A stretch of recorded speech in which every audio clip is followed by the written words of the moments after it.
Olá, patriotas. É inacreditável o que Lula disse, abre aspas, o empresário não ganha muito dinheiro porque ele trabalhou, e sim porque os trabalhadores deles trabalharam, fecha aspas. Não sei em que mundo ele vive. O que tenho a dizer é, vai abrir uma empresa, criar alguma coisa, produzir, contratar, vender, e depois que fizer tudo isso, quero ver se repete o que falou. Vamos ver o que Rodrigo Constantino tem a dizer sobre isso. Vamos ao cine. O empresário não ganha muito dinheiro porque ele trabalhou, ele ganha muito dinheiro porque os trabalhadores dele trabalharam. O patrão não trabalha, ele contrata outros que trabalham para ele e acaba rico.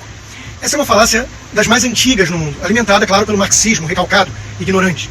Parte da premissa de que o empresário não agrega valor algum à economia, que ele simplesmente explora o trabalhador e coleta a mais-valia. Como muito oportunista e ignorante, repete por aí essa baboseira até hoje, tentando segregar a população numa falsa luta de classes, a verdadeira se dá entre quem produz riqueza, empresário e trabalhador juntos, contra quem consome essa riqueza por meio do Estado, vale então rebater esse absurdo. Como alguns sabem, eu estou escrevendo uma breve autobiografia, e logo no primeiro capítulo eu explico o meu antídoto contra a fase esquerdista na juventude. Eu nunca fui de esquerda, graças a Deus. Eis um trecho. O antídoto ao esquerdismo veio mais pelo contraste do que qualquer lição paterna. Meu professor de história, da 7ª série, tinha que ser, né? O Guilherme, era um marxista incurável. A escola era dura, o prestigiado Colégio Santo Agostinho, na Barra da Tijuca. E o Guilherme ficava lá, falando baboseira sobre luta de classes, mais-valia, exploração capitalista, patrões sanguessugas. E essa bobagem toda, teórica, não batia com a minha experiência, em casa. Eu lembro de uma ocasião de férias em Nova York, quando meu pai era incapaz de relaxar por um segundo que fosse ligado ao noticiário do Brasil o tempo inteiro para acompanhar aqueles planos mirabolantes daqueles nossos economistas idiotas. Ele ficava tenso, pois ele tinha quase 200 funcionários que dependiam do seu sucesso, do sucesso do banco que ele era sócio, para sobreviver. O homem trabalhava pra caramba, não relaxava, quase não tinha tempo nem para brincar e curtir os filhos. E depois, aquele professor recalcado, loser, repetia que alguém como meu pai não fazia nada da vida, não trabalhava, só explorava os trabalhadores, um pateta que nada sabia, como eu já podia notar então. E assim eu fui blindado do esquerdismo desde a minha juventude. Veja, se os marxistas lessem os austríacos, eles saberiam melhor do papel dos empreendedores na economia. Segundo Kirchner, por exemplo, a função do empreendedor será justamente aproveitar as oportunidades criadas pela ignorância existência no processo de mercado. Se houvesse uma onisciência, não haveria necessidade de empreendedores. Tudo poderia ser decidido pelo planejamento central.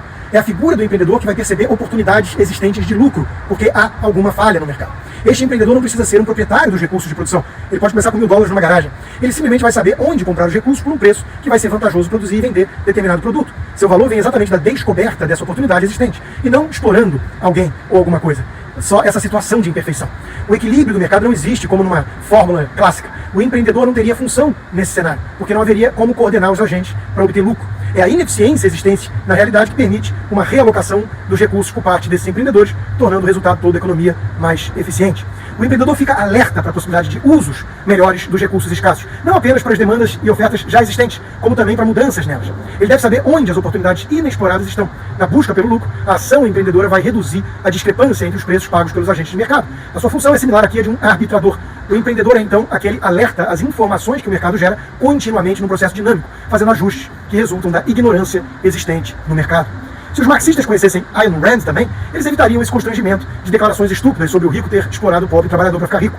Em seu brilhante discurso sobre o dinheiro ser ou não a origem do mal, eis o que o herói da autora russa diz. Os que alegam que o trabalho braçal apenas é que gera produção, deveriam tentar obter comida e outros bens indispensáveis sozinhos na natureza. Vão aprender que são as mentes dos homens, a inteligência, que está por trás dos bens produzidos e da riqueza gerada no mundo todo. A riqueza é o produto da capacidade humana de pensar. Ela não é estática, disponível na natureza para o bel prazer da humanidade. Ela é criada, possível pelos que inventam, arriscam, pensam, empreendem.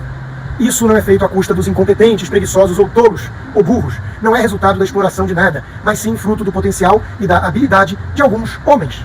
Um homem honesto é aquele que sabe que não pode consumir mais do que ele produziu, pois precisa consumir os bens de acordo com trocas livres, voluntárias, oferecendo algo de valor em troca, o seu esforço, a sua produção. Simplificando, um produtor de calçados troca parte da sua produção pelo leite produzido por outro, e por aí vai. Cada um julga mais valioso o que está recebendo em troca do que está ofertando. Uma troca livre necessariamente satisfaz ambas as partes envolvidas, senão não haveria a troca. E o dinheiro nada mais é do que um meio dessa troca, um facilitador para esse escambo. O representar ali um denominador comum e expressar na mesma unidade de valor o que cada indivíduo atribui a esse produto, cujo preço de mercado vai ser o encontro da oferta com a demanda.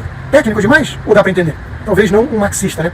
Em suma, quem afirma que o empresário ficou rico porque explorou o trabalho alheio, ou não entende nada, absolutamente nada de economia, ou entende e não passa de um canalha oportunista que tenta jogar uns contra os outros para tirar proveito desse sensacionalismo barato.